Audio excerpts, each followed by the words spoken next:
بسم اللہ الرحمن الرحیم۔ السلام علیکم ڈیئر اسٹوڈنٹس، امید ہے آپ لوگ ٹھیک ہوں گے اور آپ لوگوں کی زندگی خوشیوں کے ساتھ گزر رہی ہوگی۔ تو آج بڑھتے ہیں ایک ٹاپک کی طرف، ایک موضوع کی طرف، اور یہ کون ہے، کون سی شخصیت ہیں؟ یہ اصل میں غلام عباس ہیں۔ غلام عباس ان کی ولادت کے حوالے سے بتاتے ہیں کہ ان کی ولادت کب ہوئی تھی۔ یہ 1909 میں عیسوی میں ہوئی تھی، اور ان کی وفات جو تھی وہ 1982 میں ہوئی تھی۔ سب سے پہلے میرے چینل پہ نئے ہر آنے والے ان کو چاہیے کہ میرے چینل کو سبسکرائب بھی کرے اور ساتھ ساتھ اپنے دوستوں کے ساتھ بھی اس لنک کو شیئر کرے تاکہ وہ بھی اس سے استفادہ کرے، ٹھیک ہے؟ تو بڑھتے ہیں اس ٹاپک کی طرف جو ایک تنقیدی نوٹ ہے، اور غلام عباس کے حوالے سے کچھ نہ کچھ بتایا گیا ہے۔ غلام عباس امرتسر کے ایک غریب گھرانے میں پیدا ہوئے۔ امرتسر کے غریب گھرانے میں پیدا ہوئے۔ ابتدائی تعلیم یعنی پرائمری ایجوکیشن یعنی 1 سے لے کر 5th کلاس تک جو تعلیم ہوتی ہے اسے ابتدائی تعلیم کہتے ہیں، دیال سنگھ ہائی اسکول لاہور سے حاصل کی، اور لاہور سے ہی عملی زندگی کا آغاز کیا۔ عملی زندگی کے معنی ہے پریکٹیکل لائف جسے کہتے ہیں۔ وہ مختلف رسائل کے مدیر رہے، مدیر کے معنی ہے ایڈیٹر رہے۔ پھر محکمہ تعلقات عامہ سے منسلک ہوئے۔ کچھ عرصے بعد BBC سے وابستہ ہو کر لندن چلے گئے۔ غلام عباس ترکی ادب سے بے حد متاثر تھے۔ ترکی ادب یعنی جو ترکی لٹریچر ہے اس سے بے حد متاثر تھے، امپریس ہو گئے تھے۔ انہیں موسیقی سے بھی دلچسپی تھی۔ موسیقی یعنی موسیقی سے ان سے دلچسپی تھی ان کی، خصوصاً یعنی خاص طور پر گٹار بجانے کا انہیں بے حد شوق تھا۔ گٹار یہ ایک قسم کی موسیقی کا آلہ ہے جسے لوگ بجاتے ہیں۔ اس کے علاوہ وہ شطرنج کے ایک بہترین کھلاڑی بھی تھے۔ ادبی خدمات کے صلے کے معنی ہے بدلے میں انہیں حکومت پاکستان کی طرف سے ستارہ امتیاز عطا کیا گیا۔ غلام عباس ایک باوقار، کامیاب اور تخلیقی زندگی گزار کر کراچی میں انتقال کر گئے۔ ان کی جو تخلیقی زندگی تھی تو یہ ایک باوقار مطلب یہ نہیں، باعزت، کامیاب اور تخلیقی زندگی گزار کر کراچی میں انتقال کر گئے۔ تخلیقی زندگی نہیں، کوئی چیز تخلیق کرنا، کوئی لکھنا، تو اسی وجہ سے ان کی جو زندگی تھی تو وہ کراچی میں گزار کر کراچی میں ہی منتقل ہوئے، یعنی کراچی میں انتقال کر گئے، مطلب اس دنیا سے دوسری دنیا میں چلے گئے اور وفات پا گئے۔ علامہ عباس کو ابتدا ہی سے اردو ادب سے دلچسپی رہی، اور بچپن ہی میں انہوں نے رتن ناصر شار، مولانا عبدالحلیم شرر، خواجہ حسن نظامی اور مرزا ہادی رسوا کی تقریباً تمام تصانیف پڑھ لی تھی۔ تصنیف کے معنی ہے کوئی کتاب، یعنی تمام تصانیف، یعنی جن ناموں کو میں نے ابھی لیا تو ان سارے لوگوں کی یہ جو شخصیات ہے ان کی تصانیف یہ پڑھ لی تھی۔ تو اچھا، رتن ناصر شار یہ ایک ناول نگار بھی تھے۔ مولانا عبدالحلیم شرر یہ بھی ناول نگار تھے۔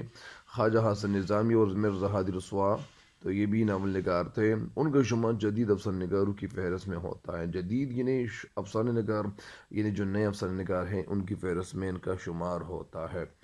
انہوں نے اس وقت افسانہ نگاری شروع کی جب انگریزی تعلیم معاشرت کے سبب کے معنی ہے وجہ، نئی نئی اقدار معاشرے میں نشو و نما پا رہی تھی۔ اس کے درمیان جو وہ کا لفظ ہے تو یہ نہیں ہونا چاہیے، بلکہ یہ نشو و نما کے معنی ہے گروتھ یعنی ترقی، اور معاشرے میں ایک کشمکش کی کیفیت تھی۔ کشمکش مطلب کینچتھاری، یعنی کوئی انسان فیصلہ نہیں کرتا ہو یا کوئی فیصلہ کرنے کے حوالے سے جب وہ سوچ رہا ہوتا ہو تو اسی سوچ کو یعنی کشمکش کہتے ہیں۔ کیفیت کے معنی ہے حالت، اور کیفیت کی جمع کیفیات ہے۔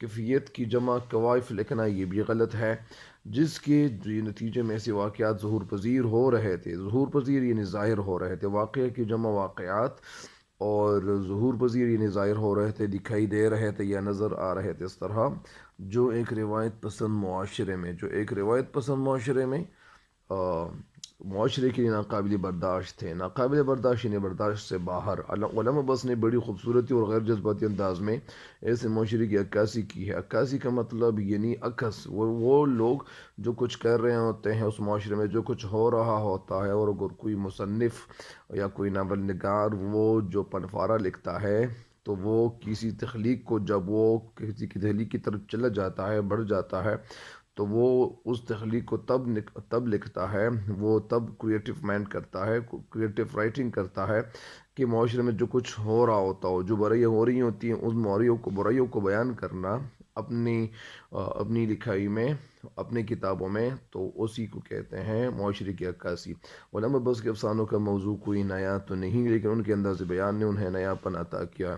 یعنی ان کا جو موضوع تھا کوئی نیا نہیں تھا، لیکن ان کے جو انداز بیان، انداز کے معنی ہے یعنی طرز یا ڈھنگ، بیان یعنی بیان کا جو انداز تھا، جو طرز تھا، اس سلسلے میں ان کے افسانے اچھا لیکن ان کے انداز بیان نے انہیں نیا پن عطا کیا ہے۔ نیا پن یعنی ایک نیا پن۔ اس سلسلے میں ان کے افسانے آنندی کی مثال دی جا سکتی ہے۔